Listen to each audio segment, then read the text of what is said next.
Good morning, everyone. Happy Monday.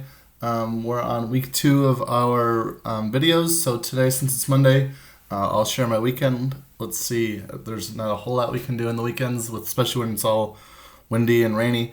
But Mrs. Smith and I painted our dining room and our living room yesterday, and then we watched a lot of Netflix. And I feel like other than that, we didn't do a whole lot this weekend. So kind of a chill weekend, and then that was kind of that. So if you want to share your weekend, email me what you guys did. If you did anything more exciting than I did. I know some of you guys already told me what you were doing this weekend, so that was pretty cool. But if you want to share that, go ahead and send me an email. Okay, this week we're going to kind of do something similar to last week. But at the end of the week, we'll start working on our research projects. But the beginning of the week will kind of be Monday, Tuesday, Wednesday will kind of be the same as last week. And then Thursday and Friday we'll switch up and do parts of our research projects. So if you've picked your topic, just go ahead and hold on. Don't start doing your project yet. I know some of you guys have already started doing your projects. You don't need to start that. I'll tell you exactly what I want you to do probably Wednesday or Thursday. Okay? So our chapter from our I Survive book that we're going to read today is chapter 2. Let's see. It's kind of a short one. We might read a second one. I'm not sure yet. We'll see how we feel when we're finished. Okay, so chapter 2. Almost 4 months earlier, Friday, September 27th, 1918, around 3:30 p.m., the North End, Boston. Carmen and her pal Tony were heading back from school, making their way through the noisy streets of their neighborhood, Boston's North End. Horse wagons clattered and squeaked, and motor cars honked. A young newsboy shouted out the front page headline, "Deadly flu hits Boston." Usually Carmen and Tony would be talking and joking as they zigzagged their way through the packs of people that jammed the street. They would maybe stop at Ortelli's Bakery and see if they could sweet-talk Mrs. Ortelli into giving them a free creamy cannoli or crunchy biscotti. They always left empty-handed, but they kept trying because anything was possible, right? But today, Tony was in a rotten mood. He walked glumly, skinny shoulders slumped. Carmen had been trying to cheer him up, but nothing was helping. "He hates me," Tony moaned. He was their teacher, Mr. Lawrence. "No, he doesn't," Carmen said, for the 100th time. Mr. Lawrence was the nicest teacher they'd ever had. Over the summer, he'd come back from fighting in the Great War. He'd been badly hurt in a bomb attack and couldn't go back into battle. So he came home and took a job as a teacher. He had a bad limp, but he acted like it didn't bother him. "I'm stupid," Tony continued. "No, you're not," Carmen said, rolling her eyes. How many times had she told him that he had to study harder, or maybe open a book for once? That was why Tony flunked the first big math test of the year. Carmen knew it wasn't the F that upset him. He'd had plenty of those over the years. It was Mr. Lawrence's idea to keep Tony in at recess so they could play some math games together. Carmen knew Mr. Lawrence was trying to help Tony. Tony thought Mr. Lawrence was trying to torture him. That test was impossible, Tony grumbled now, as they wove around a big pile of horse manure in the street. "Well," Carmen said. She'd gotten 100%, but she hadn't told Tony that. She'd carefully folded the test and slipped it into the pages of the book Mr. Lawrence had lent to her, The Wonderful Wizard of Oz.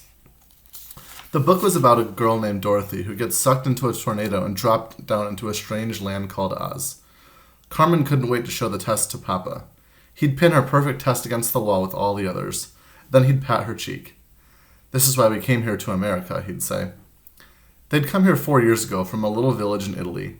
The village was a beautiful place where Mama's and Papa's families had lived for hundreds of years. But in 1908, when Carmen was 2, a powerful earthquake struck the south of Italy. Entire cities turned to dust in the quake. Minutes later, gigantic tidal waves roared across the island. More than 100,000 people were killed, including Mama, who was swept away when the sea rose up. Carmen had only one memory of the terrible day, dim and hazy like a dream. She was clinging to Papa's back as the sea churned all around them. "Hold on," Papa had cried. "Hold on!" Papa's voice had risen above the roaring waves, above the screams of the people all around them. Carmen gripped the Wonderful Wizard of Oz harder as Tony kicked a rotten apple core into the gutter. Papa had never talked about the earthquake, but growing up in Italy, Carmen had heard the stories from her grandmother, Nona, and the reminders of the disaster were everywhere in their village. The crumbling church, the ruined school, the graveyard where Mama was buried. Papa had wanted to stay in the village, but as the years crawled by, he realized there was no future there, especially for Carmen. The school never reopened, and most girls didn't go to school anyway. It was harder and harder for Papa to earn money as a farmer. And that's why when Carmen turned 8, she and Papa got onto a big ship and came here to America. They'd begged Nona to come with them, but she refused. Someone needs to stay and watch over this place, he told Carmen. That's what she called Carmen, her treasure. Carmen hated leaving Nona, but she'd always been curious about the magical land across the Atlantic Ocean, America. Carmen had imagined golden streets, skyscrapers topped with rubies, wide open spaces where she and Papa would build their new life. Life would be much easier in America, she was sure. Carmen smiled to herself now, remembering how shocked she was when she and Papa first arrived here in the North End. She glanced around, flashing back to how all this looked through her 8-year-old eyes. The sagging buildings, the piles of trash, the dark alleys filled with howling dogs. She and Papa lived in an apartment so small there was barely enough room for the two of them, and the families of rats that refused to leave. What was Papa thinking? She'd written to Nona. We'd made a big mistake coming here. Why would anyone want to live in America? But Nona wrote her back, telling her to be patient. Trees don't grow overnight, she'd said. Why was Nona writing about trees? Carmen had wondered. There were hardly any trees in the North End anyway. But soon Carmen understood what Nona meant. It took time to get used to the new place. Like trees, she and Papa slowly grew into their new lives in the North End. She still missed Nona, of course, more and more even. And sometimes Carmen had to escape the crashing noises and crushing crowds. She'd find a quiet spot in her favorite park, close her eyes, and pretend she was back in the village. She'd picture the Italian flag flapping in the town square with its stripes and shield. Sometimes she could practically smell the sweet Italian breezes, a mix of lemons and flowers and the sea. But the North End was her home now. She loved school. There was always something new to see in the bustling city. And most of all, she loved her neighbors, Tony and his big noisy family. They lived in the apartment right above them. They'd welcome Carmen and Papa from the start. Most nights, the delicious smells of Mrs. Grasso's cooking wafted through their door. And most nights, Mrs. Grasso sent one of the kids down to invite her and Papa to join them for heaping plates of pasta or bowls of garlicky soup with chichi beans. Carmen glanced over at Tony now, smiling to herself. He was more like a brother than a best friend. She hated seeing him so sad. But then she had an idea that would definitely cheer Tony up. Come on, she said, grabbing his arm. I'll race you to the molasses tank. And that's where we're going to stop. Okay, today's plan is on Google Classroom. There's going to be an article that is going to teach you a little bit more about social studies. So you're going to read that article and then answer the questions just like you did last Monday. You can answer them right in Google Classroom. So that'll be kind of today's main assignment. Remember to start with ExactPath for 10-15 minutes. I'm going to put up a challenge right after I make this video so I can see who's doing their weekly or ExactPath every single day.